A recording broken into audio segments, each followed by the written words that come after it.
Aleluia. Graça e a paz do Senhor Jesus. Amém, irmãos? Que bom que você está aqui. Não sei se já tem um sorriso para o irmão que está do seu lado. Fala aleluia. Fala que bom que você veio.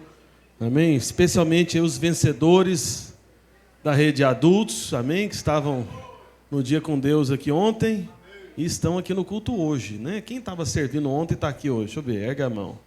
Maravilha. Pode ter certeza que é uma recompensa especial para você. Amém? Aleluia. Falando dos adultos, cadê o pastor Adriano? Parece que ele estava aqui, não estava? Estava, né? Ótimo, maravilha.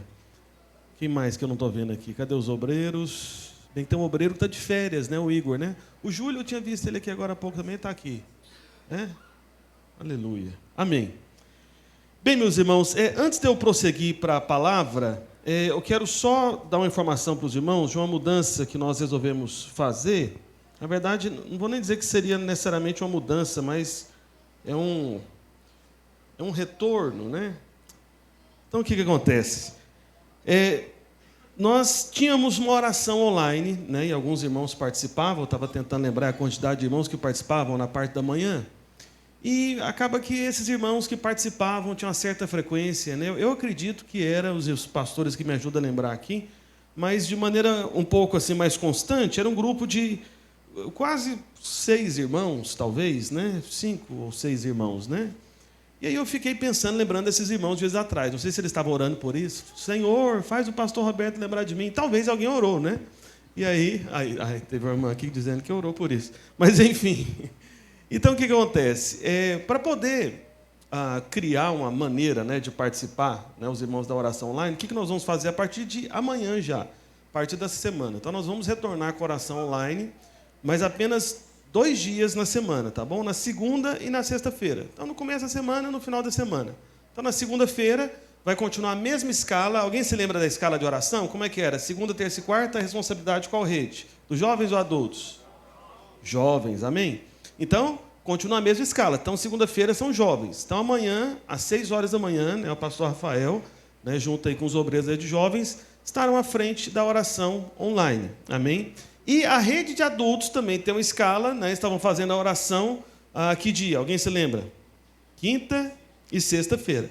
Então, na sexta-feira, nós teremos também a oração online, né? E aí vai estar o pastor Adriano e o pastor Ronaldo à frente dessa oração, no mesmo horário que nós fazíamos antes. Amém? Para poder os irmãos participarem, tá bom? Então, você vai participar. E aí você fala, pastor, mas ele não vai ter oração aqui no prédio da igreja na segunda e na sexta-feira? Vai ter, porque eu continuarei vindo aqui às 5h30, no horário normal, né? Então, provavelmente eu estarei sozinho, né? Mas não tem nenhum problema. Eu vou continuar vindo aqui, orando aqui no prédio da igreja, das 5h30 às 6 da manhã, 6h30 da manhã, né? Como nós fazemos de segunda a sexta-feira. Aí, nesses outros dias, terça, quarta e quinta, os pastores virão também, tá bom? Aí continua a mesma escala, né? De tal maneira que os pastores de jovens, o pastor Rafael de jovens, os obreiros, né? Estarão na terça e na quarta aqui, no prédio da igreja, e também os pastores, no caso, né, de adultos, estarão na quarta e na quinta-feira. Só para você saber, se de repente se quiser acompanhar seu pastor. No entanto, olha só, amanhã vai ter oração online 6 horas, né? Então, você que é da rede de adultos, pastor, eu quero participar. Olha, ignore esse negócio de rede, amém? Você pode participar qualquer dia, de qualquer oração online, assim como também aqui no prédio da igreja. Você não precisa ficar preocupado, não, que dia que vem meu pastor? Não, se você puder vir, o que seria um grande milagre, já aconteceram alguns milagres, algumas poucas vezes, nessa oração da manhã aqui, de aparecer alguns irmãos, né? Então, não fique preocupado demais, tipo assim, não, esse não é o dia da oração do meu pastor e tudo. Não. Vem orar, amém? O mais importante é você orar. E também, o pastor Rafael, compartilhando na última reunião, ele estava dizendo que sobre, às vezes, um horário para mais pessoas participarem da oração online, que seria, de repente, mais tarde da noite, tipo 10 horas da noite, né? Então, será que alguém participaria da oração online 10 horas da noite? Sim ou não? Ótimo. Então, nós vamos fazer essa experiência da oração noturna e também. Então, segunda e sexta vai ter oração online 6 horas da manhã e 10 horas da noite. Amém? E veja, você que pode participar dos 2 horários, participe, por favor. Amém? A gente está crendo que 10 horas da noite vai ter um grande grupo aí orando online. E na sexta-feira também, né, 6 horas da manhã e 10 horas da noite, sendo que na segunda-feira, né, vai estar o pastor Rafael junto com os obreiros dos jovens e na sexta-feira, né, o pastor Adriano com a sua equipe, né, com o pastor Ronaldo e os discipuladores à frente, tá bom? Tanto de manhã quanto às 10 horas da noite. Amém? Aleluia? Mas de manhã continua no prédio da igreja acontecendo, das 5h30 às 6h30, né? Só que agora, segunda e sexta-feira, estarei sozinho aqui, orando. Mas não tem problema, não estarei sozinho, eu nunca estou só. Amém? Alguém pode dizer amém? Amém. Aleluia. Amém. Deixa eu ver, tem algum outro aviso mais importante? Acho que não, né? Eu preciso reforçar? Acho que não, né? Bem, sim.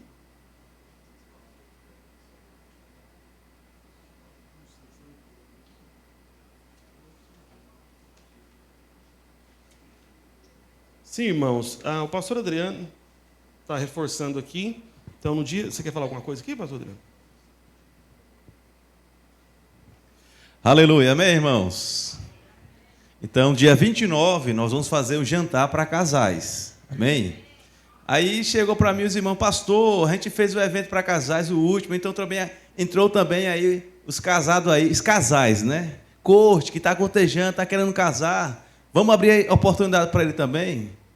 Aí eu fiz, amém, então vai ter oportunidade, você que está cortejando, participar do nosso meio também, aprender como é que é a questão do casal, tá bom? Então, dia 29, se organize. Então, qual é o custo, pastor? O custo é 0,800. Glória a Deus. 0,800, vem para cá.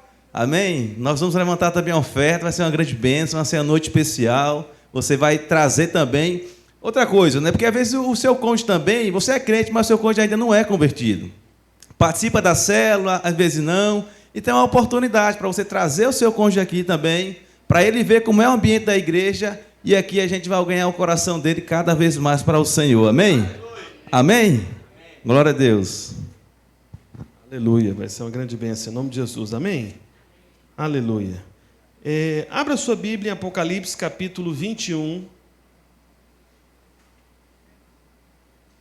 A partir do verso 21. Aleluia. Apocalipse capítulo 21, a partir do verso 21, vamos ler até o verso 25. Apocalipse 21, verso 21, está escrito: as 12 portas são 12 pérolas, e cada uma dessas portas de uma só pérola. A praça da cidade é de ouro puro, como vidro transparente. Nela não vi santuário, porque o seu santuário é o Senhor, o Deus Todo-Poderoso, o Cordeiro. A cidade não precisa nem do sol nem da lua para lhe darem claridade, pois a glória de Deus a iluminou. E o Cordeiro é a sua lâmpada. As nações andarão mediante a sua luz, e os reis da terra lhe trazem a sua glória. As suas portas nunca, jamais se fecharão de dia, porque nela não haverá noite. Amém? Quero que você ergue a sua Bíblia para o alto. Você está com a sua Bíblia aí, nesse instante, a sua Bíblia impressa, né? A sua Bíblia de papel. Se você estiver aí com a sua Bíblia, quero que você erga para declarar junto comigo, em nome de Jesus. Amém? Diga assim: esta é a minha Bíblia, eu sou o que ela diz que eu sou, e eu posso fazer o que ela diz que eu posso fazer. E eu tenho o que ela diz que eu tenho. Hoje eu receberei a poderosa palavra de Deus, que tem o poder de me transformar, que tem o poder de me levar justamente à posição, à experiência que eu já tenho em Cristo Jesus. Amém, amém e amém. Glória a Deus. Aleluia. Amém, meus irmãos? Eu acabei de ler para você aqui Apocalipse 21, do verso 21 ao 25. Só que eu quero voltar. Eu fico curioso, né? É um quebra-gelo, né? Não programado. Eu estou vendo aqui, essa Bíblia aqui que fica no púlpito aqui, ela é minha, não sei se você sabe disso. Tem meu nome aqui no começo, assim, porque quando a gente põe o nome, né, fica fácil saber, tem aqui meu nome. Alguém escreveu na minha Bíblia aqui.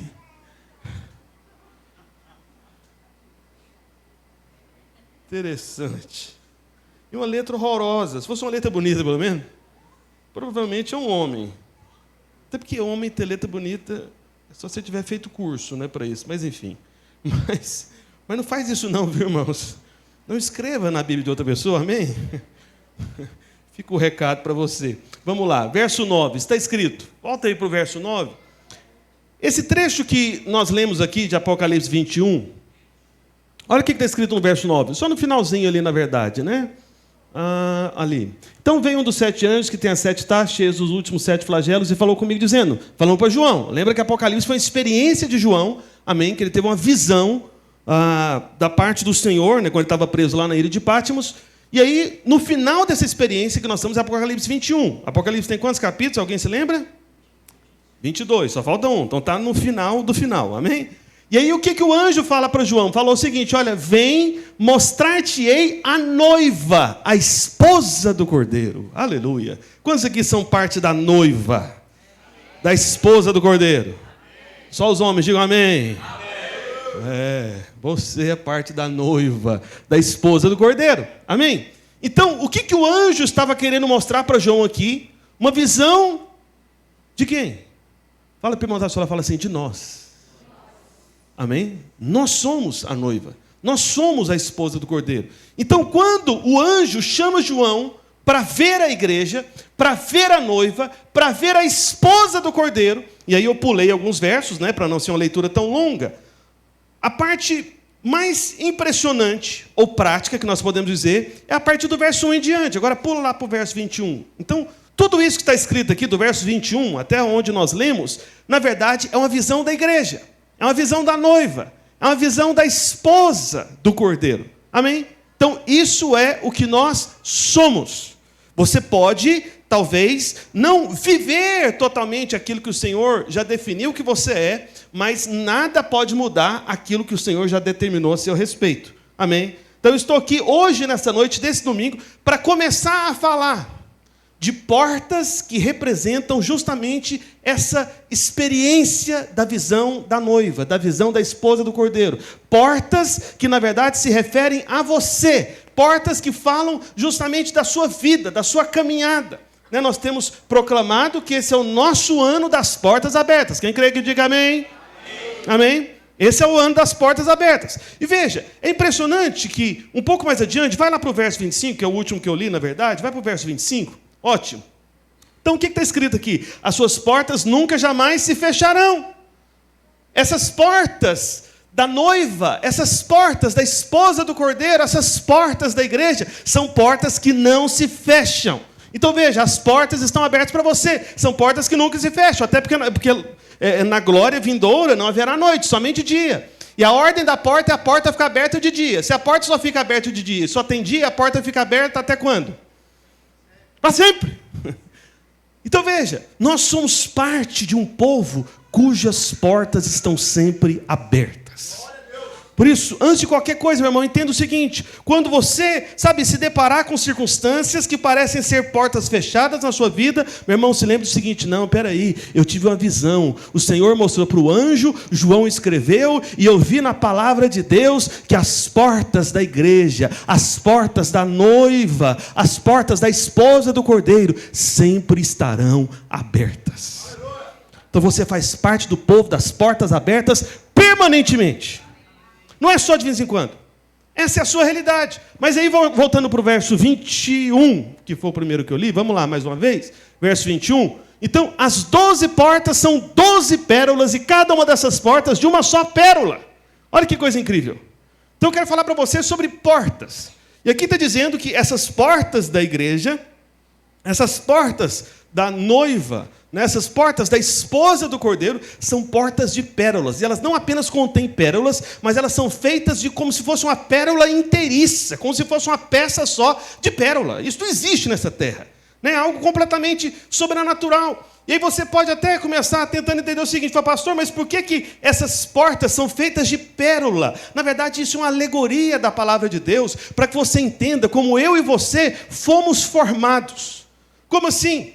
Então veja, o que é uma pérola? A pérola, né, nada mais, né, do que como se fosse um glóbulo branco, brilhante, né, de altíssimo valor, você sabe, estou falando da pérola verdadeira, é claro, e ela se forma, né, na concha da ostra, quando um grão de areia penetra no seu interior, no fundo do mar, e fere aquela ostra, na verdade. E a ostra envolve como que com uma secreção que é própria dela, e esse grãozinho de areia, que antes não valia coisa alguma, agora se torna parte de algo de precioso valor, de altíssimo valor. Que história é essa que eu estou contando para você? Eu estou contando para você, meu irmão, a história é a seguinte, a história do Evangelho da graça de Deus. Teve um dia que uma santa ostra desceu do céu e chegou no mar caído desse mundo de pecados. E teve um grãozinho de areia, que é pó, que não vale coisa alguma, que um dia, sabe, penetrou essa ostra, e porque entrou para dentro dessa ostra, essa ostra começou a liberar da vida ao redor desse grão de areia, que não valia coisa alguma, e depois, sabe, de toda essa vida, essa seiva, sabe, essa vida, sabe, que envolveu esse grão de areia, aquele grão de areia que não tinha valor algum, agora se tornou algo muito precioso, de altíssimo preço. Pastor, quem é esse grão de areia? Você, eu e você. Nós não éramos coisa alguma. O que vale um grão de areia? Grão de areia é desprezível, não vale nada, tem muito, né? Você já viu alguém no calçadão ali da Avenida Boa Viagem falando, olha, com licença, quem é da prefeitura, por favor, perdeu-se um grão de areia, onde eu posso recolocá-lo aqui no meio da praia? Já viu algum louco falando uma coisa dessa? Por que ninguém fica preocupado com os grãos de areia que se perdem, que vão para o calçadão, que vão para o meio da rua? Por que ninguém se preocupa com isso? Porque não tem valor. Mas, meu irmão, é a partir da ferida provocada de um grão de areia para dentro da ostra que começa a formação de uma pérola. Você é a pérola de grande valor. Porque você foi envolvido por Cristo. Por isso que todas essas portas são portas de pérolas, que expressam justamente esse processo. Alguém que não valia coisa alguma, se tornando esse objeto de extremo valor e beleza impressionante. Aquilo que somente Cristo poderia fazer por mim e por você. Ele fez. Amém? Você já é essa pérola de grande valor. Você já é. Nós não tínhamos valor, mas agora nós temos grande valor. Só que, além dessas portas, né, que no verso 21, como que falando aqui da composição dela, do que ela é feita, né, a Bíblia diz aqui que eram 12 portas. 12 portas. Quantas portas, irmãos? 12 portas. Só que eu quero mostrar para você, né, eu não tenho tempo para ler com você todo o capítulo, mas eu vou mostrar alguns trechos no decorrer da pregação, e desde já eu te digo que essa pregação tem 2 partes, é hoje e domingo que vem, amém? Então não perca cenas do próximo capítulo, amém? Então, se você estava planejando não vir domingo que vem, já avisa para quem você tinha comunicado e falou, vou ter que voltar, porque eu fiquei sabendo que essa pregação tem 2 partes. Então, eu estava planejando faltar, mas não posso faltar mais. Alguém diga amém? Amém. Aleluia. Mas vamos lá. Então, veja, aqui que nós estamos vendo em Apocalipse 21, são as 12 portas da Nova Jerusalém. Só que lá em Neemias, no capítulo 3, eu não vou ler todo o texto. Aliás, deixa em Neemias capítulo 3, verso 1, por favor. Lembrando que Neemias é... o irmão está esperto ali. É crente mais antigo, né, irmão? Entendi, achei que tinha um novo convertido ali. Eu já ia falar NE, não pode ser NM, que senão é números, né? Tá atento, né? Então, veja. Neemias, quando o povo de Deus, né, regressou à sua terra natal, né, após o cativeiro na Babilônia, contando um pouco da história do povo de Deus, resumidamente, Jerusalém estava em ruínas. E Neemias foi esse homem que Deus levantou para restaurar os muros de Jerusalém. Os muros de Jerusalém. Então, em Apocalipse 21, nós temos a Nova Jerusalém, mas em Neemias 3, nós temos a restauração dos muros da Jerusalém, desse mundo, dessa terra. Amém? E as 2 Jerusaléns, vamos assim dizer, representam a nossa realidade. Então nós podemos descobrir a realidade da igreja da Jerusalém, que teve os seus muros e as suas portas restauradas por Neemias, e nós também podemos enxergar essa realidade através da Nova Jerusalém de Apocalipse capítulo 21. Os irmãos me acompanhando, amém? Então são 2 realidades da mesma cidade, ou seja, são 2 realidades De quem? Quem é a Nova Jerusalém de fato? Quem que é? É a noiva. É a esposa do Cordeiro, é a igreja. Então são duas realidades da igreja. Então você sabe da história, né? Então o templo, as muralhas da cidade lá de Jerusalém, na época de Neemias, tinham sido destruídos os portões como resultado da invasão de Nabucodonosor, e tinha um trabalho que estava sendo feito por Zorobabel, Esdras, Neemias, que lideraram os grupos do restante que retornou para a reconstrução da cidade de Jerusalém. Então isso também fala muito da nossa realidade. Porque a igreja também passa por ataques, a igreja também passa por oposições, guerras, batalhas. Então, parte do nosso trabalho também é como que um tipo de reconstrução, de restauração das coisas. Algo semelhante que estava sendo a experiência de Neemias e sua equipe. E Neemias, aqui no capítulo 3, descreve a construção dos muros e das portas da cidade. Porque lá em Apocalipse, capítulo 21, nós não temos o nome das 12 portas. Mas em Neemias, capítulo 3, nós temos o nome de cada uma das portas que foram restauradas. Existe uma pequena diferença. Em Apocalipse, capítulo 21, nós lemos que são quantas portas que eu disse agora há pouco? 12 portas. Só que no capítulo 3 de Neemias, você vai observar que não são 12 portas, são apenas 10 portas. Aí você fala, pastor, por que da diferença? Vou explicar para você desde já, para não ficar confuso. 10, na Bíblia, tem uma representação do todo em relação a essa vida, em relação ao tempo atual, em relação à vida terrena. E nós estamos ainda, por enquanto, aonde, irmãos? Na terra ou no céu? Na terra. De certa maneira, no céu também, ao mesmo tempo, né? Que já está em Cristo Jesus, amém? Mas onde você está pisando aí agora, que você está vendo aí? Ele está na terra ou está no céu, irmãos? Na terra. Então, 10 representa o todo relacionado a realidades terrenas. Mas 12 representa o todo relacionado a realidades celestiais. Amém? Então, essas 12 portas, na verdade, quando nós aplicamos a nossa vida terrena aqui, nesse tempo que nós vivemos, porque a gente ainda não foi para a Nova Jerusalém, embora nós já sejamos a Nova Jerusalém, amém? Então, nós temos que nos preocupar com 12 ou com 10, se nós estamos aqui na terra, na verdade. 12 ou 10? 10. Amém? Então, como em Apocalipse 21 não tem nome algum das portas, né, não dá para a gente entender realmente a linguagem dessas portas, o Espírito Santo de Deus, que é o único autor da Escritura, amém, da Bíblia, ele nos deixou o nome de 10 portas, que representam as realidades do tempo atual. É o tempo completo de Deus, da restauração das portas, ou da abertura das portas, ou da revelação das portas que estão abertas para mim e para você, para a igreja. Amém? Para a esposa do Cordeiro, para a noiva de Cristo Jesus. Então, como a gente tem os nomes em Neemias 3, nós vamos começar a estudar os nomes, começar, a enxergar, a perceber o nome dessas portas, para a gente entender quais são essas portas abertas que estão, disponíveis para nós. Para que você entre, para que você perceba que foi liberada para você. Amém? Os irmãos estão prontos para isso? Então, antes que você desespere, né, você olha no relógio e fala, meu Deus do céu, o pastor Roberto falando de 10 portas, 7 e 10, vai dar errado. Ele vai até 11h30 da noite. Então, por isso, né, para que você não fique apavorado, eu falarei de apenas 5 portas hoje, e as 5 portas finais nós vamos compartilhar no domingo que vem. Amém? Então, não perca, porque senão você vai ter só metade da bênção. Eu não sei quando eu gosto de bênção completa. Amém? Então, se eu fosse você, já organizava a gente. Domingo que vem, eu estou cancelando a minha falta, eu estarei aqui neste lugar. Alguém pode dizer amém?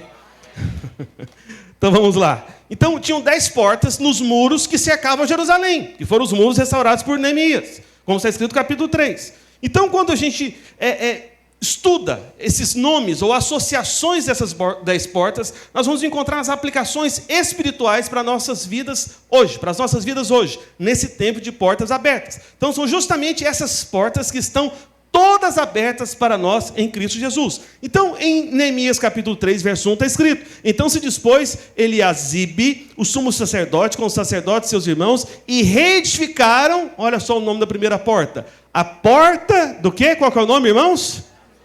Porta das ovelhas. porta das ovelhas, né? E consagraram-nas, assentaram-nas, e as portas continuaram a reconstrução até a torre do 100, a torre de Hananel. Veja, então a primeira porta que nós temos menção aqui, da reconstrução ou restauração feita por Neemias e a sua equipe, aqueles que estavam junto com ele, é a porta das ovelhas. Né? Essa porta, né, conforme você pode ver depois lá em João 5, a gente não vai olhar agora, ela estava localizada perto do tanque de Betesda. E ela recebeu esse nome porque, através dela, as ovelhas eram conduzidas até o templo para serem sacrificadas. Então, toda ovelha que fosse sacrificada passava pela porta das ovelhas, que tinha esse nome porque era justamente o caminho para esse propósito. E entre a porta das ovelhas e a porta do peixe, né, ficava a torre do 100 e a torre de Hananel, que a gente acabou de ler aqui agora há pouco. Mas, enfim, porta das ovelhas aponta para quê? Aponta para a cruz de Cristo. Aponta para a cruz. Então, essa é a primeira porta que está permanentemente aberta para você. É a porta da cruz, é a porta das ovelhas. Ou seja, o que significa na prática, pastor? Significa o seguinte, que Cristo Jesus, aquele que é o Cordeiro de Deus, que tira os pecados do mundo, ele sempre está de braços abertos para você. Por isso eu não sei qual é a sua história, qual é o momento da sua vida, mas ao invés de você correr de Cristo, corra para Cristo. Entende? Eu me lembro de uma canção bastante antiga, não sei se alguém conhece ela aqui, talvez só os irmãos mais antigos, né? É uma música do Asaf Borba, né? E ela é Os Braços do Meu Pai, né? Acho que é Nos Braços do Meu Pai, acho que é o nome da música, né? Mas aí no refrão ele fala, né? Os braços do meu pai. Assim, é mais devagar e fica mais bonito do que eu estou cantando, só para explicar, que senão você já desencoraja. Ah, não gostei não, é porque eu que estou cantando, você não está gostando. Se eu ver alguém que sabe, você vai gostar. Mas vamos voltar aqui para a minha interpretação da música, ou destruição da música, né? Mas, enfim, aí ele fala, né? Os braços do meu pai são os braços de Jesus. Quando foram estendidos, eu fui recebido lá na cruz, entende? Então, esses são os braços do Pai, são os braços de Cristo Jesus, porque Cristo é a exata expressão de Deus, o Pai. Então, a primeira porta é a porta das ovelhas. O próprio Senhor Jesus Cristo, ele afirmou isso, né? Lá em João 10, no verso 7, né? Jesus, pois, ele afirmou de novo, em verdade vos digo, eu sou a porta das ovelhas. Eu sou a porta das ovelhas. Ele é a porta. O Senhor Jesus, ele é sempre por você, ele não é contra você. Ele é sempre a resposta, ele é sempre o caminho, ele é sempre a direção, ele é sempre a porta aberta.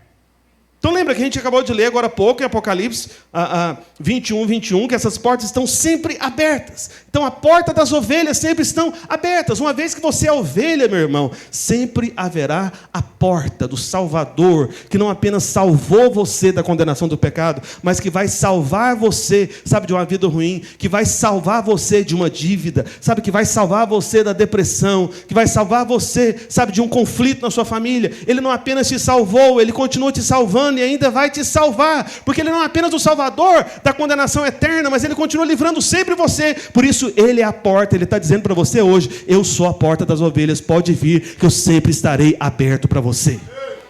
O Senhor não é aquele que abre que fecha as portas para você. Ele não é aquele que vai virar as costas para você. Ele não é aquele que será contra você. Pessoas que hoje estão a seu favor, amanhã podem estar contra você. Isso acontece. Até mesmo entre pessoas que supostamente, né, afirmam grandes compromissos, né, e poderosas alianças, às vezes gente até da família. De repente são pessoas que se tornam portas fechadas. Mas o Senhor Jesus nunca será essa porta fechada para você. Ele é a porta das ovelhas. Ele disse, eu sou a porta, e essa porta sempre estará aberta. Só que eu não sei se você sabe, existia um outro nome para essa porta das ovelhas também. Sabe qual era o outro nome para essa porta? Era porta de Benjamim. Porta de Benjamim. E o que significa Benjamim? Né? Qual que é o significado dessa história, né? Desse nome, né, Benjamim? Então você deve se lembrar da história, né, Benjamim, que foi o último, né, dos filhos, né, de Jacó. E Benjamim surgiu da mulher que Jacó tanto amava, cujo nome era qual? Alguém se lembra? Raquel. Só que qual que é o detalhe? É que quando Benjamim estava para nascer, isso acabou custando a morte da mãe. Então, para que Benjamim surgisse, Raquel precisava de morrer. Só que nada na palavra de Deus é sem razão e sem motivo. Porque qual que é o grande detalhe que às vezes nos escapa quando a gente não usa esses recursos que todo mundo pode ter acesso hoje, que é o significado dos nomes na Bíblia, especialmente no Antigo Testamento. Isso tem grande significado de revelação espiritual. O que significa o nome Raquel? Cordeiro. Então, quem é esse povo que surgiu através da morte do Cordeiro? Quem é esse povo? Somos nós, a igreja. Para que a igreja surgisse, Raquel, o Cordeiro, teve que morrer. Raquel, na verdade, era só um símbolo de Cristo. Porque toda a palavra de Deus, meu irmão, no final das contas, essa é a maneira de você ler a palavra de Deus. Não é sobre você, não é sobre mim, não é sobre nenhum de nós, é sobre Cristo. Tudo está apontando para Cristo. Basta você vasculhar um pouco, basta você estudar um pouco, procurar o significado de palavras como essa, você vai encontrar sempre Cristo. Então, quando a Raquel morreu, na verdade era um cordeiro morrendo. E quando o cordeiro morreu, sabe, veio à vida o último dos filhos de Israel. Qual é a última geração dos filhos de Israel? Qual é o último povo do povo de Deus? É a igreja. É a noiva, é Benjamim. E o que significa Benjamim? Significa filho da minha mão direita, filho da minha força, filho do meu poder. Então essa é a nossa porta, é a porta de Benjamim, é a porta que entram aqueles que viveram, porque o Cordeiro um dia morreu por eles, e o Cordeiro não apenas, sabe, morreu para que eles vivessem, mas trouxe um nome para eles, trouxe uma identidade para eles. Nós somos filhos da mão direita do Deus Todo-Poderoso, nós somos filhos da força do poder de Deus, que prevaleceu contra a morte, que prevaleceu contra o pecado, e nos fez filhos. Essa é a primeira porta.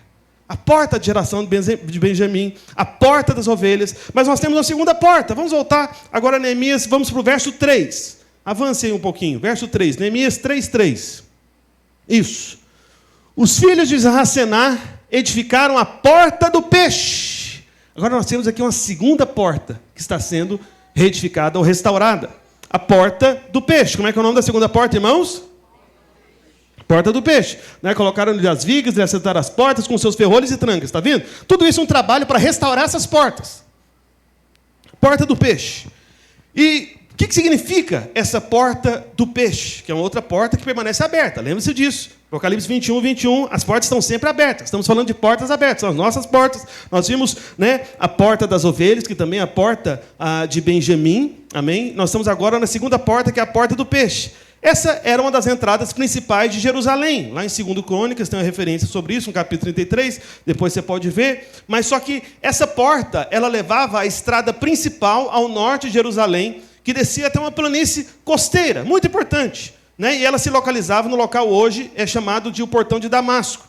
E era chamada de Porta do Peixe por um motivo muito prático daquela época. Porque os mercadores traziam peixes, né, de Tiro ou do Mar da Galileia através dessa porta para o mercado da cidade lá em Jerusalém. Então, era uma porta de entrada dos mercadores que traziam os peixes, né, desse comércio, né, de peixes. Né? Então, significa que essa porta era uma porta de quê?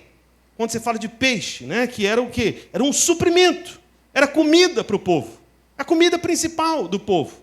Então, a porta do peixe nos fala de uma porta de suprimento. E aí, quando você pega a palavra de Deus, você descobre uma outra questão relacionada aos peixes também. Lá em Marcos capítulo 6, Lucas capítulo 9, Mateus capítulo 14 e João capítulo 6. Quantos evangelhos nós temos na Bíblia? 4. Mateus, Marcos, Lucas e João.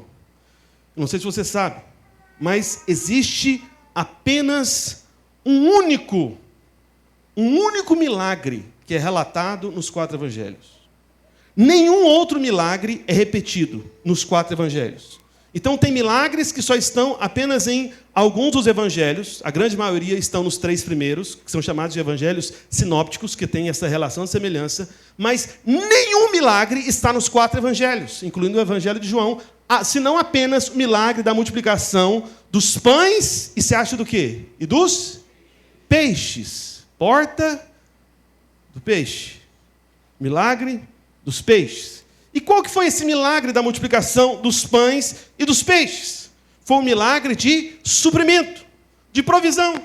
Qual que era o contexto, o cenário? Vocês se lembram? Não dá tempo de eu abrir os evangelhos com você, eu apenas citei o capítulo aqui dos 4 evangelhos, para depois você conferir. Por que foi multiplicado pão e peixe? Para quê? Para o povo comer. Era suprimento, era provisão. Não, o povo estava no deserto, ouvindo o Senhor Jesus Cristo há dias, e não havia provisão para todos. Então veio às mãos do Senhor os pães e os peixes, que ele multiplicou. E veja, meus irmãos, olha, existe uma maneira, existe uma forma do Senhor chamar a nossa atenção na palavra dele. Amém?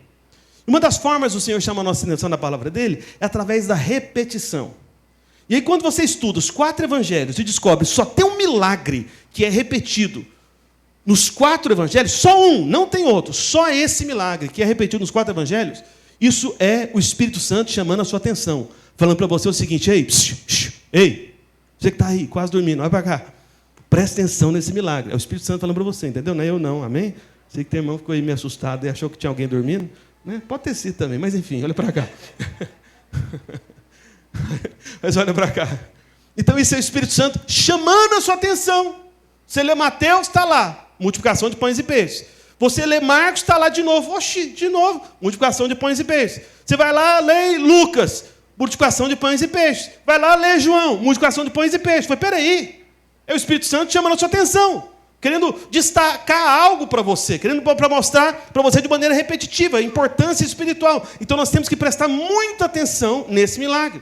Algo muito significativo que o Senhor quer que nós saibamos.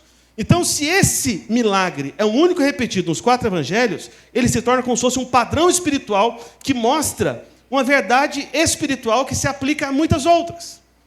Então é impressionante como que com 5 pães e 2 peixes o Senhor foi capaz de alimentar milhares de pessoas. E lá em Marcos 6,45, pode colocar aí, por favor. O Senhor nos mostra que o milagre da multiplicação é a base para ganharmos fé para todos os outros milagres. Marcos 6,45. Está escrito: logo a seguir, compeliu Jesus a seus discípulos a embarcar e passar adiante para outro lado, a Betsaida, enquanto ele despedia a multidão. Continua. E tendo despedido, subiu ao monte para orar. Pode continuar. Ao cair da tarde, estava o barco no meio do mar e ele sozinho em terra. E vendo em dificuldade a remar, porque o vento lhe é contrário, por volta da 4ª vigília da noite, veio ter com eles andando por sobre o mar e queria tomar-lhes a dianteira. Eles, porém, vendo andar sobre o mar, pensaram tratar-se de um fantasma e gritaram.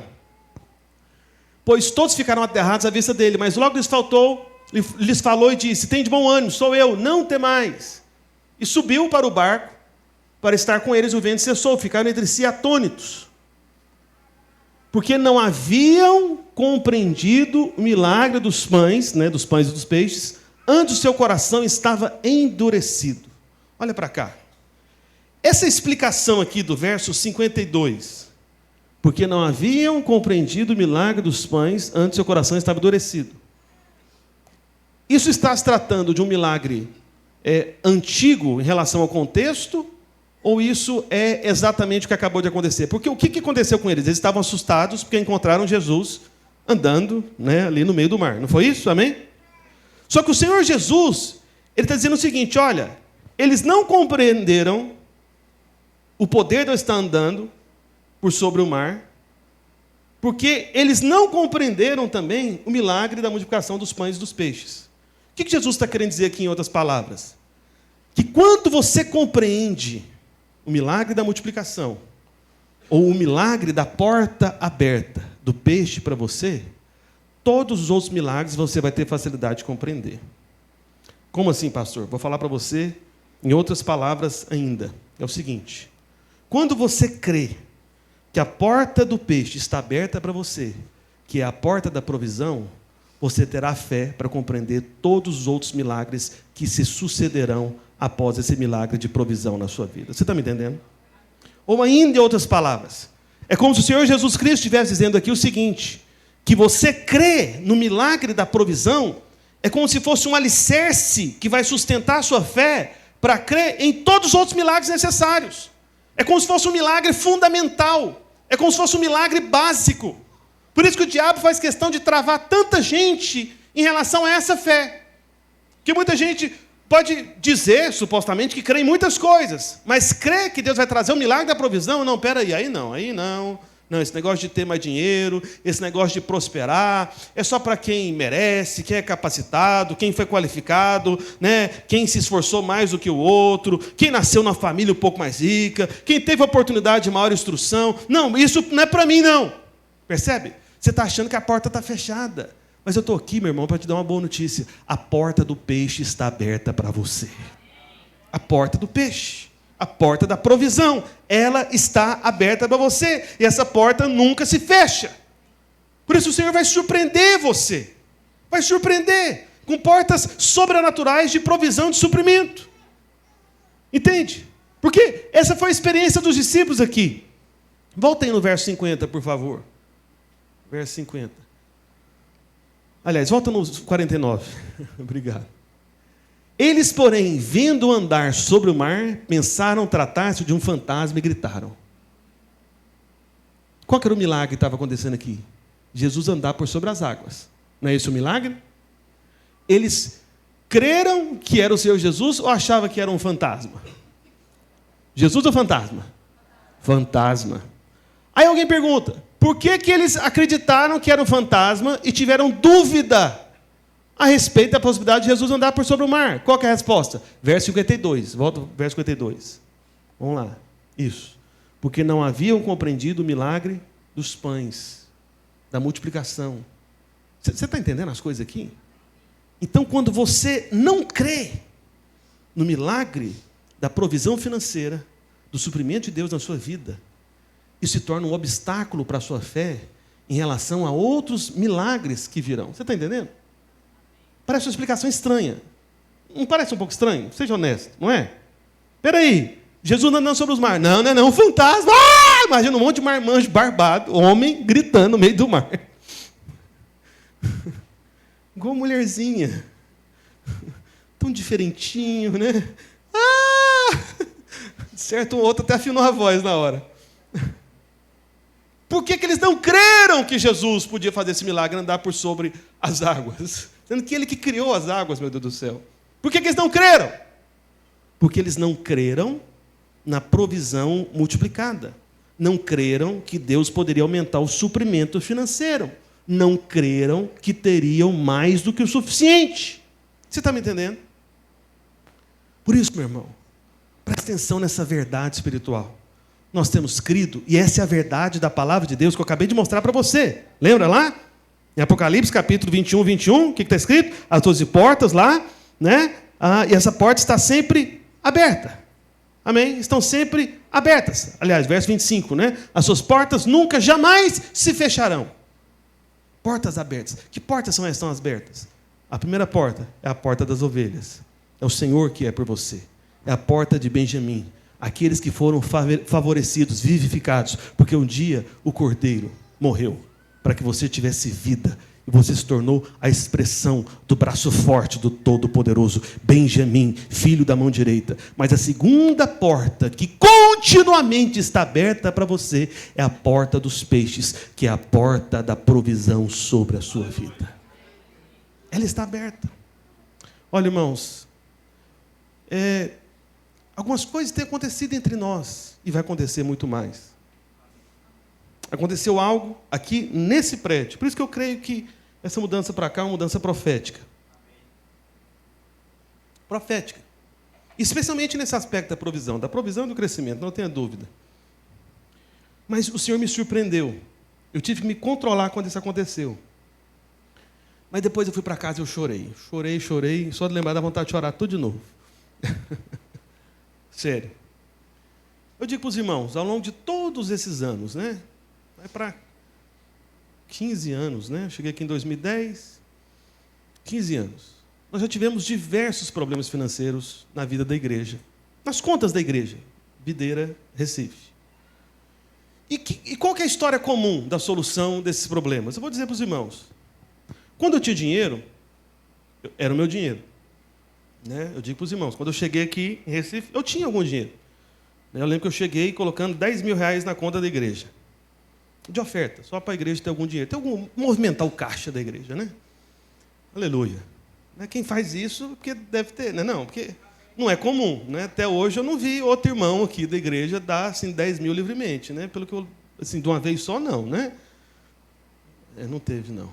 Enfim, mas haverá. Esse ano, de repente, né? Aí acontece, aí acabou meu dinheiro.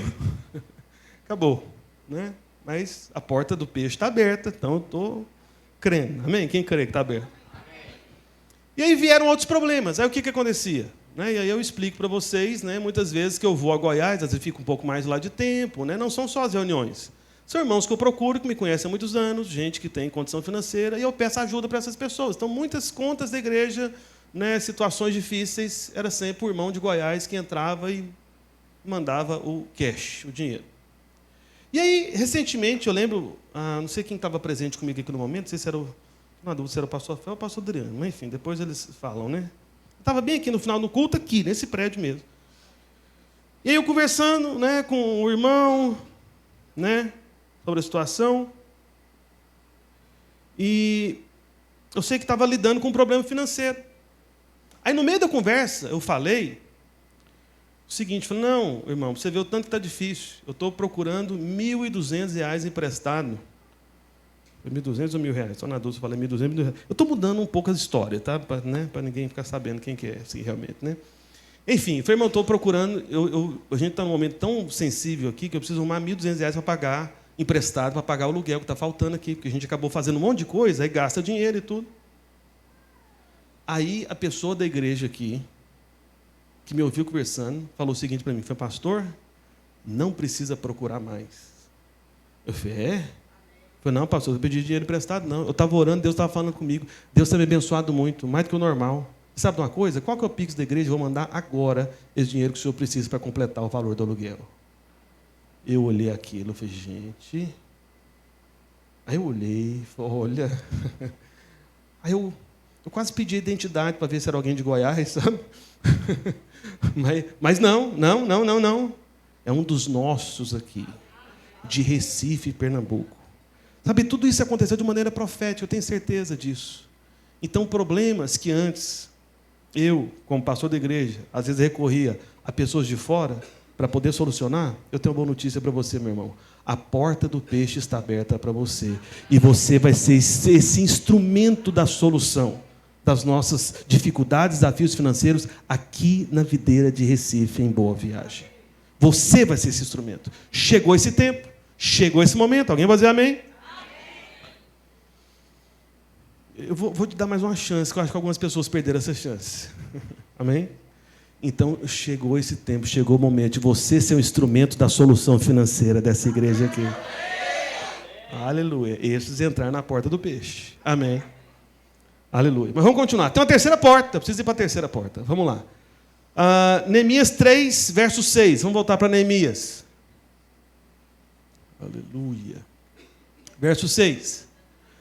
Joiada, filho de Pazéia, e Mesulão, filho de Bezodias.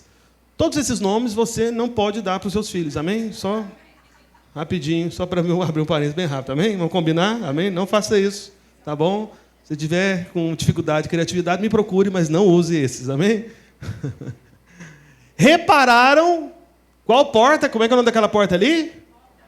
Porta velha. Colocaram-lhe as vigas e lhes assentaram as portas com seus ferrolhos e trancas. Então, essa é a porta velha. A porta velha, ela também é chamada de porta de esquina. Depois você pode conferir lá em 2 Reis, capítulo 14.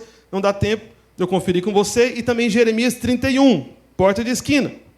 Agora, existe uma certa divergência, né, de opiniões a respeito do uso do nome, mas uma opinião mais aceita é que essa porta, ela se trata da porta de Efraim, que é mencionada capítulos adiante em Neemias, capítulo 12, verso 39. Coloca aí, por favor. Esse vamos abrir aí, acho que vai dar tempo. Eu estou na terceira ou quarta porta? Terceira? Misericórdia, não devia estar aberto, mas agora eu abri já, né? Pensei que eu estava na quarta já. Por isso que eu estava animadinho, olhei o relógio aqui e falei, gente, eu estou conseguindo. Mas enfim, vamos lá. E desde a porta de Efraim, passaram por cima da porta velha, da porta do peixe, da torre de Ababel. Enfim, pode voltar lá para o verso 6, por gentileza. Isso, deixa no 6.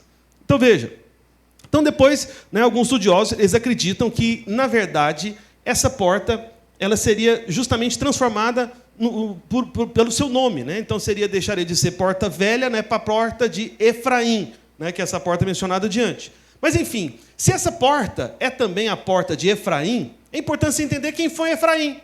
Então, você sabe da história, né? José que representa Cristo, inclusive não tem nenhuma pessoa em todo o Antigo Testamento que tenha tantos exemplos, sabe, conexões da história de vida com a vida do Senhor Jesus Cristo do que a vida de José. Amém? José. Então, veio Jesus, né? José, então tratando aí o Senhor Jesus como simbolizado por José. Depois de José, qual foi o filho que veio de Jacó? No final das contas, foi Benjamim. Amém? Então veio o Senhor Jesus Cristo e surgiu a igreja. Está vendo? José e Benjamim, Jesus e a igreja. Então, só para você ter uma das noções de referência. Só que aí, o que acontece? José, ele teve 2 filhos. E José, ele é colocado, né, apesar de não ter sido o filho mais velho de Jacó, mas ele é colocado como se fosse na posição do filho mais velho, porque ele representa Cristo.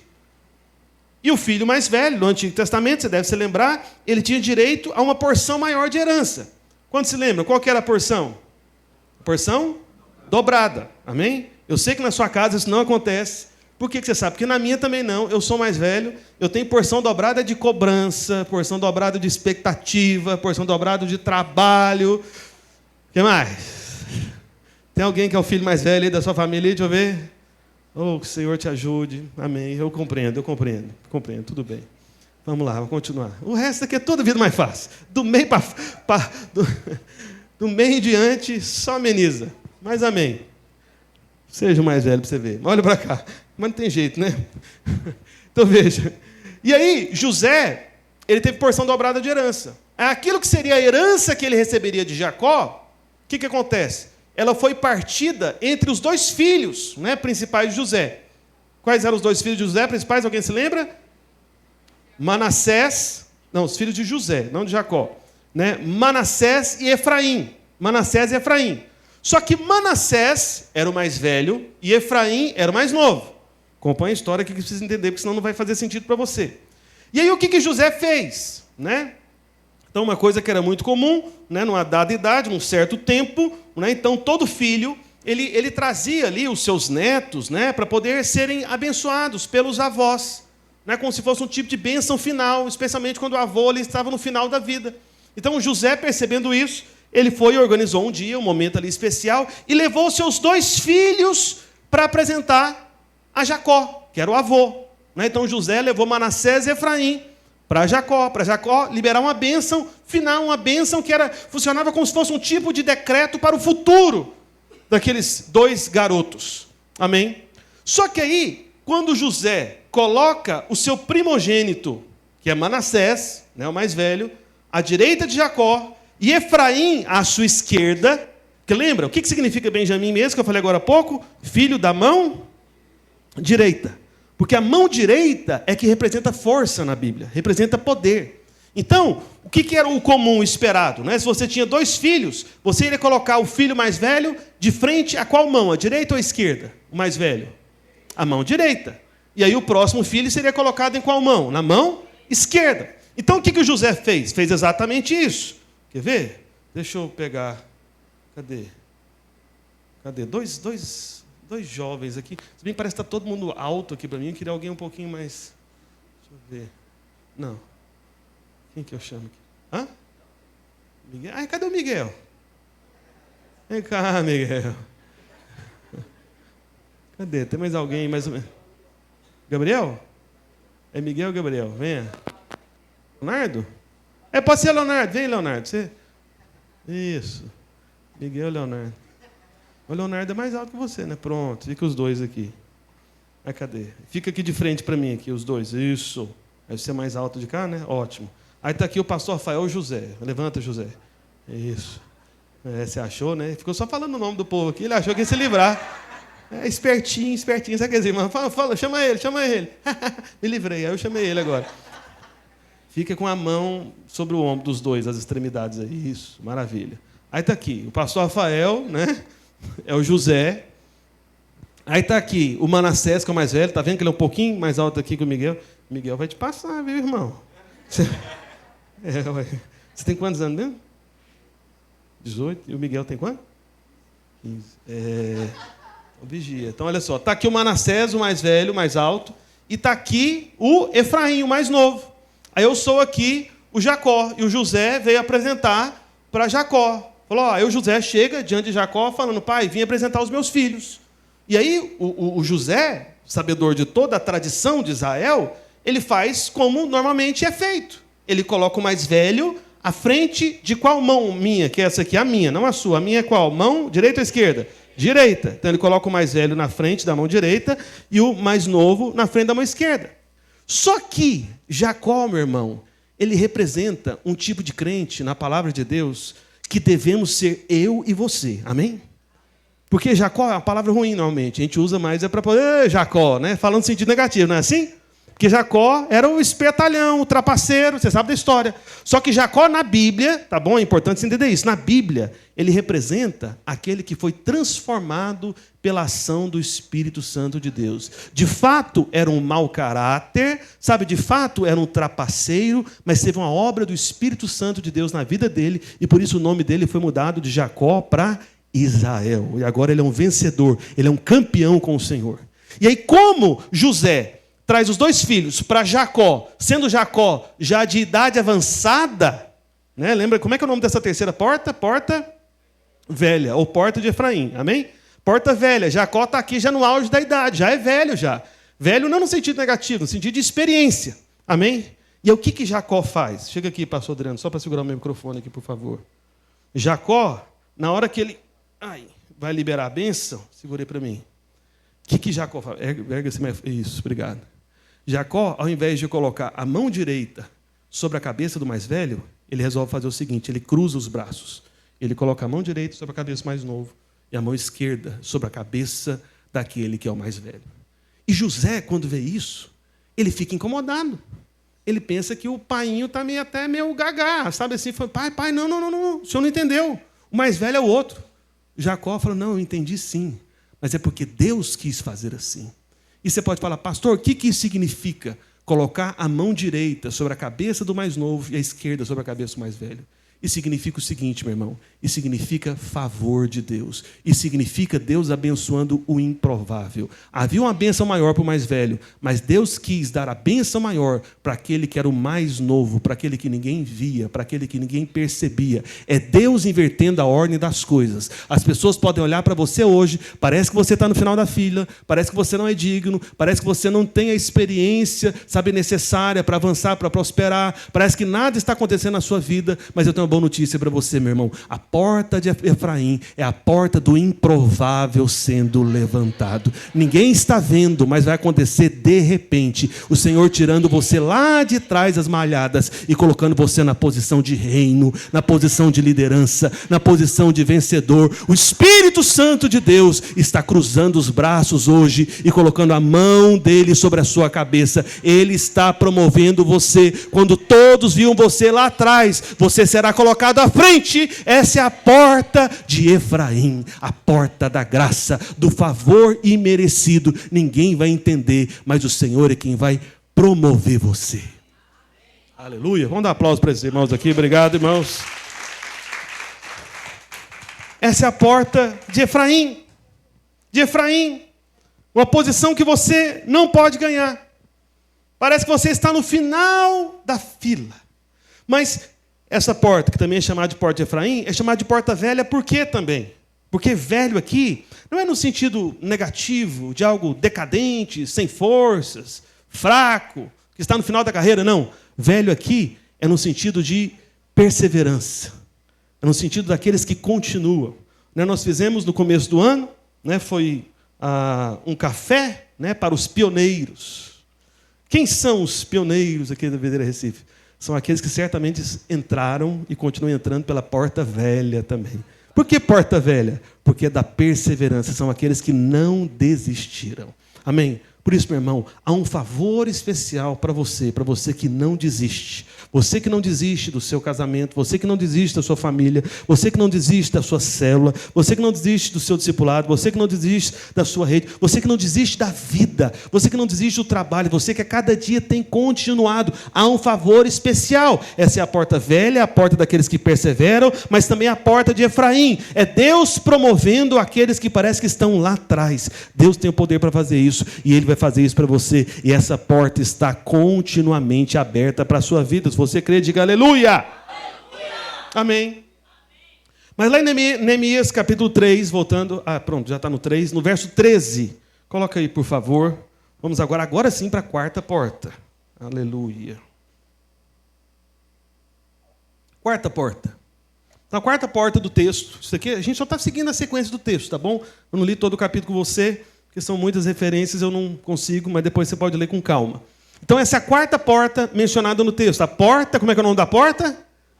Porta do vale, né? Então, reparou-se Hanum, os moradores edificaram, lhe assentaram as portas com seus ferrolhos e trancas, e ainda 1000 côvados de muralha até a porta do monturo, que ali já é a quinta porta, que é a última que eu vou falar com você. Amém? Então, a quarta porta é a porta do vale. Essa porta, né, ela está relacionada ao nome de um daqueles que ajudaram a reconstruir essa porta. Né? Então, reparou a Hanum. Hanum que reparou essa porta, que ajudou a restaurar essa porta. Então, aquele que foi usado, né, para reparar a porta do vale, o nome dele é Hanum. Está ali o nome dele. E sabe o que significa Hanum? Significa cheio de graça. Então, aquele que é cheio de graça reparou a porta do vale.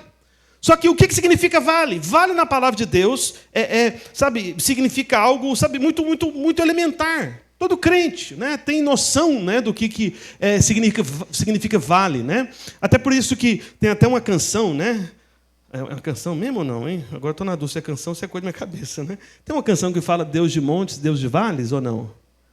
Tem, não tem? Tem não? Isso é coisa da minha cabeça, hein? Cadê os irmãos, os músicos aí? Parece que eu estava com a música na minha cabeça, que esse negócio, Deus de montes, Deus de vales. Tem ou não tem? Me ajuda aí, irmãos. Repertório ali, eu acho que eu estou abusando do repertório dos irmãos, né? Mas veja, vale é uma oposição na palavra de Deus, de significado, em relação a monte. Não é isso? Os montes são lugares mais elevados ou mais baixos do que os vales? O que você acha? Elevados ou baixos? Elevados. Então, os vales são esses lugares mais baixos. Tanto é que quando Davi fala, né, da sombra e da morte, ele fala do monte da sombra e da morte e do vale da sombra e da morte. Vale. Sombra e morte é no vale, meu irmão. Não é no monte, não. É no vale. O pastor Adriano está dizendo que tem a música. Tem, não tem? Tem, né? Tá vendo? Olha que eu nem sou músico, né? Estou sabendo mais do que os irmãos aí. Como é que... Vou falar para o pastor Adriano cantar para a gente aqui.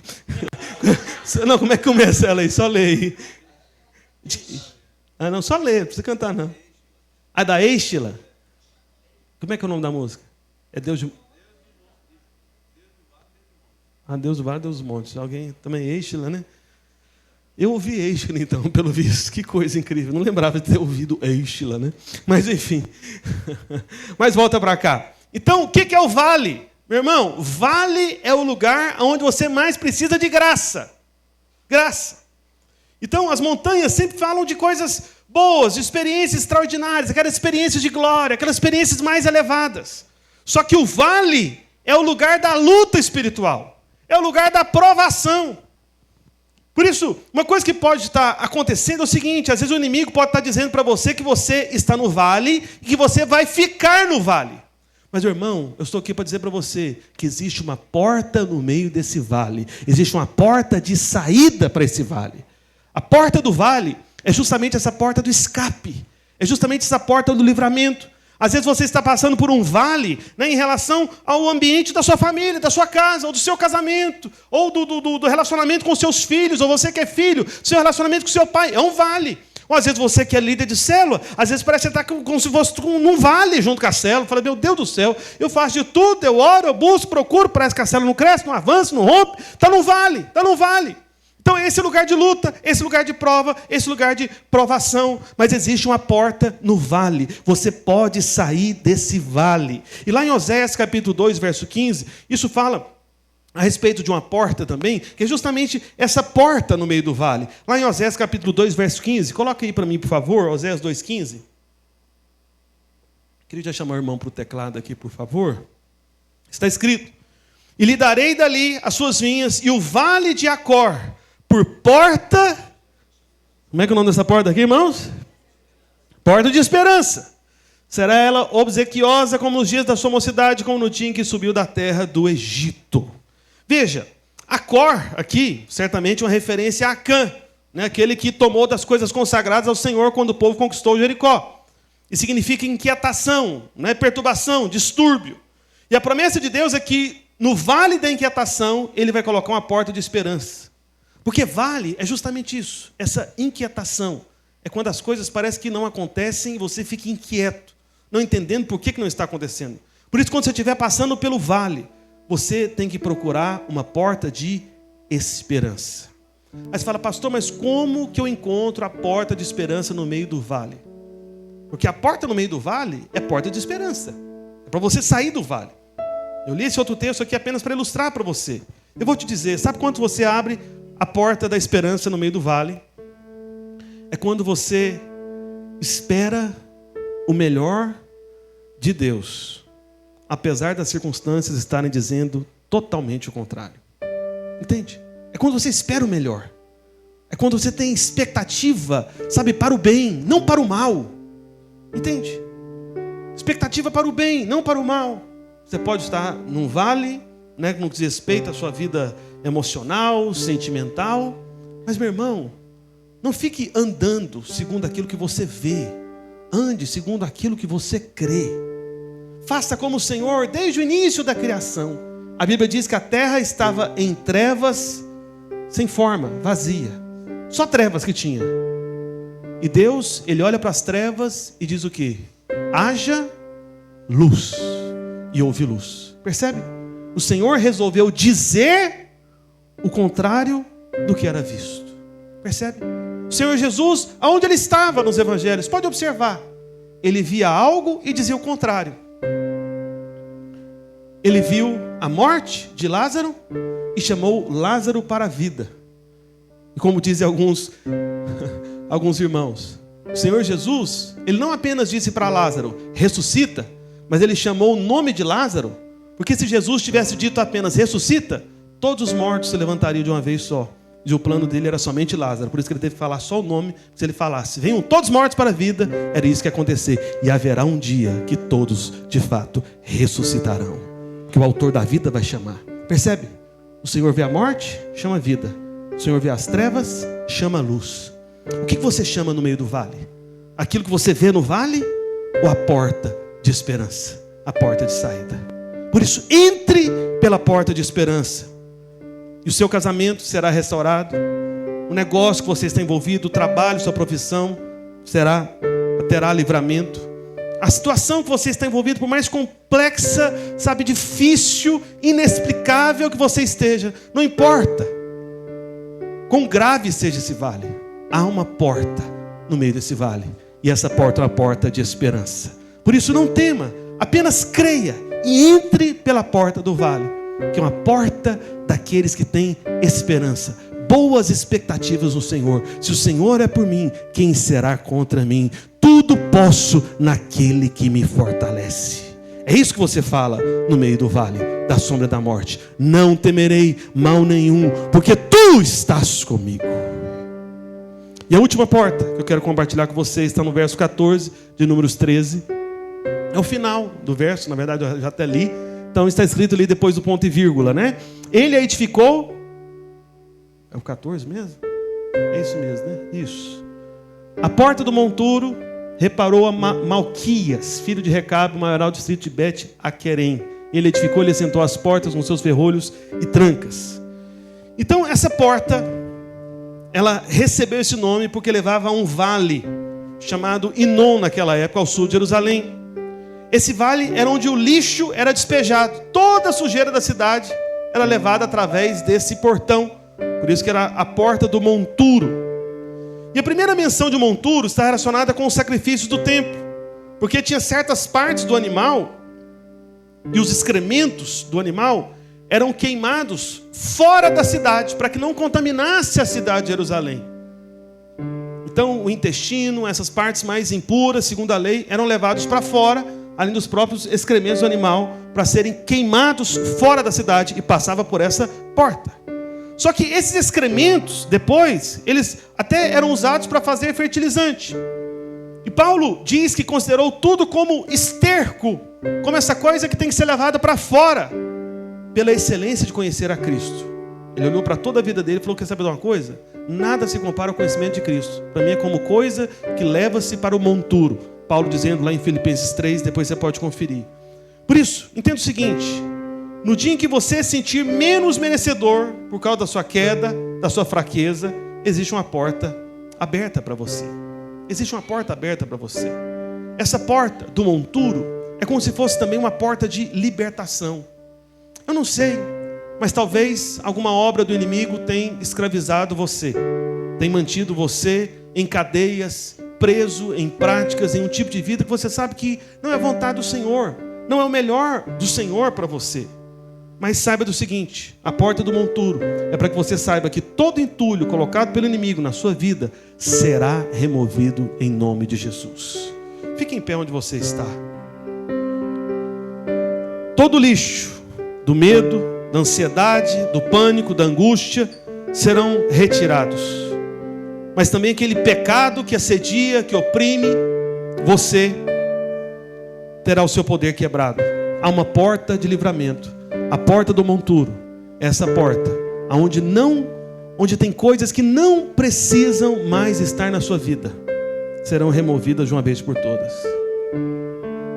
Às vezes por ataque do inimigo, às vezes por permissões que nós acabamos cedendo às tentações, coisas começam a entrar que precisam sair, e elas vão sair pela porta do monturo.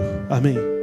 Por isso, eu não sei se você começa a pensar e avaliar, mas há um livramento para você naquilo que você tem sofrido de guerra, de batalha, especialmente em relação a tentações e pecado. Eu quero ler um último texto com você dessa quinta porta, 1 Coríntios capítulo 10, verso 13. Coloca aí para mim, por favor. 1 Coríntios 10, 13. Está escrito: não vos sobreveio tentação que não fosse humana, mas Deus é fiel e não permitirá que sejais tentados além das vossas forças. Pelo contrário, juntamente com a tentação que vem contra você, vos proverá livramento, de sorte que a possais suportar. Eu não sei qual é a sua tentação, qual que é a sua luta, com qual tipo de pecado, mas uma coisa eu sei: tem uma porta do monturo, tem uma porta de livramento, tem uma porta de libertação. E aquilo que está tentando trazer fraqueza em você, levar você à queda, fazer você enfraquecer na fé, ou ainda manter você em cadeias de pecado, tudo isso tem uma porta de saída. Essa palavra, justamente aqui, livramento, é exatamente saída. O Senhor proverá saída. A porta do monturo é a porta de saída. Por isso, por um instante, em pé como você está, feche seus olhos, por favor. Nós vamos passar por cada uma dessas portas em poucos segundos. Vamos começar por essa quinta porta, a porta do monturo. O que você precisa rejeitar na sua vida para ser lançado fora? Entregue nesta porta. Fala para o Senhor: Senhor, eu rejeito toda essa tentação, eu rejeito esse pecado, eu rejeito essa escravidão, eu não aceito na minha vida, em nome de Jesus. Eu lanço fora nessa porta do monturo, em nome de Jesus, em nome de Jesus, em nome de Jesus. Coloca a mão no seu peito, no seu coração, diga assim: eu rejeito tudo aquilo que tem atrapalhado a minha comunhão com o Senhor, tudo aquilo que tem trazido medo, intimidação no meu coração, por meio de tentações, por meio de cadeias do pecado, eu rejeito e lanço fora na porta do monturo, em nome de Jesus. Agora, por um instante, ainda de olhos fechados, vamos orar a respeito da porta do vale. Talvez você esteja passando pelo vale em alguma área da sua vida.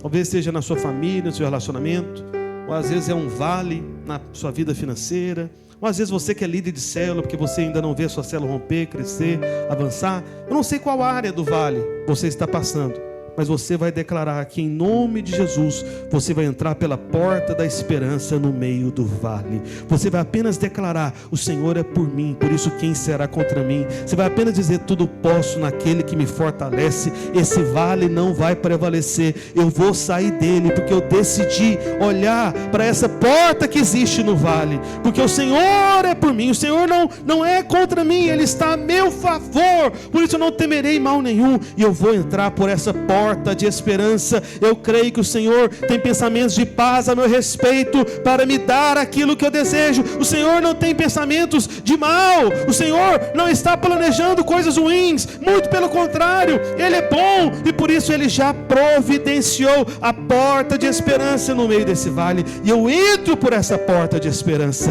em nome de Jesus. Em nome de Jesus, fala para o Senhor qual que é o vale que você está passando. Fala para Ele: Senhor, eu estou passando por esse vale, nessa área, mas eu creio na porta da esperança, e eu estou entrando por essa porta, e por isso eu vou declarar coisas boas. Eu vou declarar o que eu quero ver, não aquilo que eu estou vendo, mas aquilo que creio, porque é o que o Senhor vai fazer. É essa porta de esperança. Amém? Coloca a mão no seu peito, repita logo após mim, diga assim: eu creio na porta de esperança no meio desse vale que eu tenho vivido.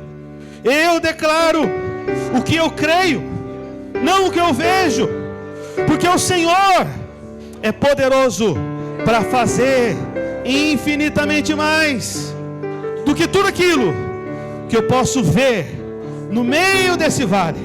Se Ele é por mim, quem será contra mim? Aleluia.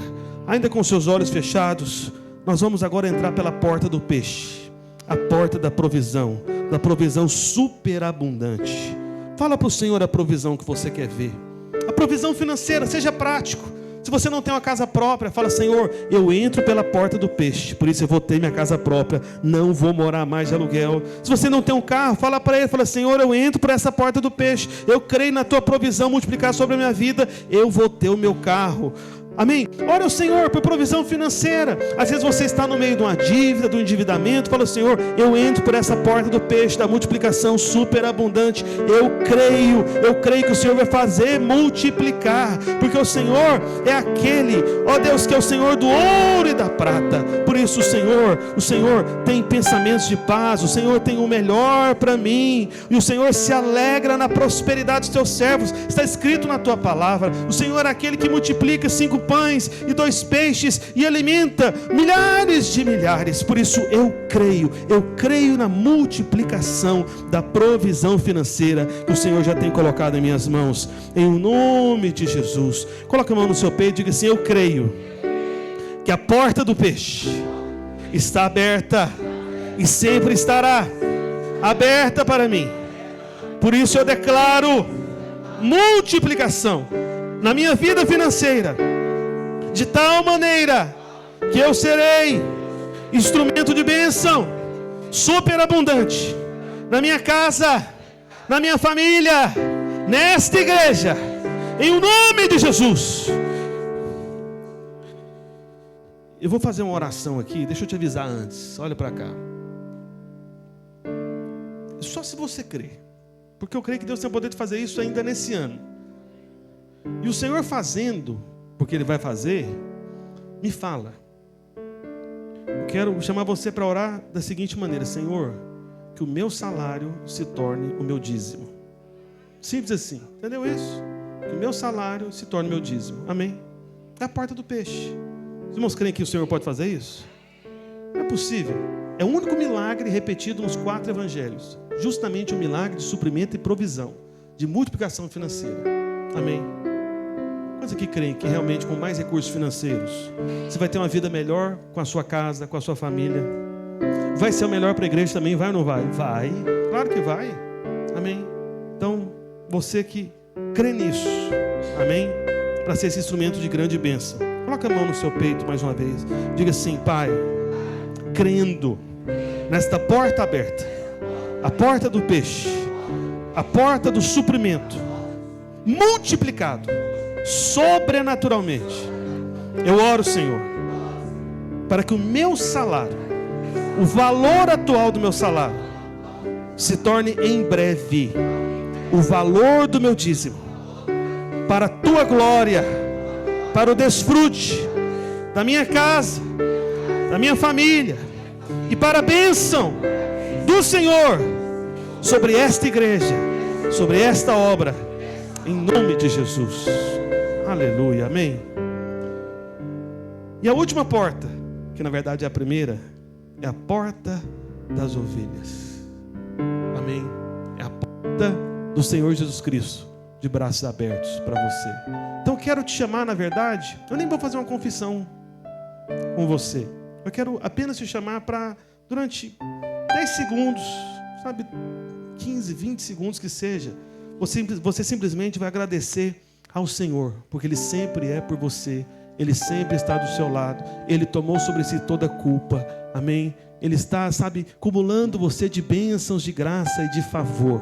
Amém? Simplesmente agradeça pela obra da cruz. Fala: Senhor, obrigado, porque eu já fui perdoado de todos os meus pecados. Obrigado porque eu sou filho. Obrigado porque nada vai me separar do teu amor. Obrigado porque eu sempre posso correr para o Senhor e nunca precisarei correr do Senhor, porque a sua ira já foi colocada completamente no Cordeiro. O Cordeiro já morreu para que Benjamim nascesse.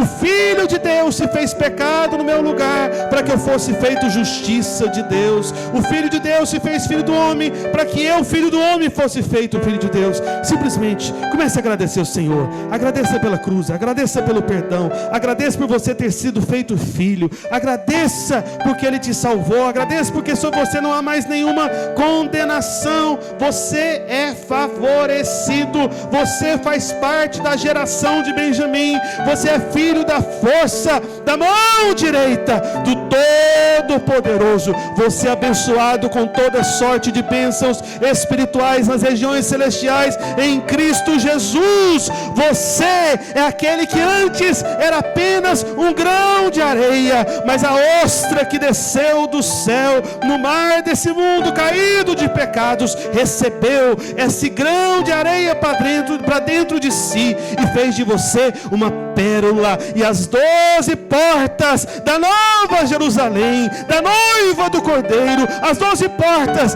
da igreja perfeita, glorificada, são de pérolas, porque você é essa pérola de grande valor para o Senhor. Aleluia. Alguém pode dizer aleluia? Dê um forte aplauso ao Senhor Jesus. Fala: obrigado, Jesus. Aleluia. Essas são portas que permanecem abertas agora e para sempre sobre a sua vida. E tem mais 5 portas que continuam abertas, e domingo que vem eu vou compartilhar com você. Amém?